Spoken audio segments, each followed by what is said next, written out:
চন্দ্রেশ্বরের মন্দির, চন্দ্রেশ্বরের মন্দির এখান থেকে ওইটা প্রবেশদ্বার,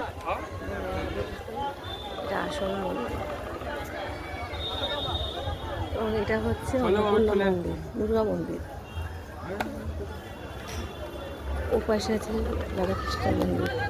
এই মন্দিরটার অবস্থানটা এরকম, তবে এবং এখানে অনেক সময় অনেক বাচ্চার অনেকের যেমন অনেক জায়গায় থাকে না রীতি, 2.5 বছর 1.5 বছরে এসে দান করা হয়, এই মন্দিরে হয়। আমি এটা জানি কারণ আমার ছেলের সঙ্গে এটা হয়েছিল। শুধু তাই নয়, এই মন্দিরে একটা সত্যি ভীষণ ভীষণ ভীষণ ভালো একটা কী বলবো ঊর্জা আছে। ইংলিশে বলে না ভাইব আছে, না সত্যি খুব একটা ঊর্জা আছে, যে ঊর্জা একমাত্র এখানে আসলে তুমি ফিল করতে পারবে। এবং এখানে যে এই যে গরু বা ষাঁড় চারপাশে ছাড়া আছে, আলাদা একটা অনুভূতি হয়।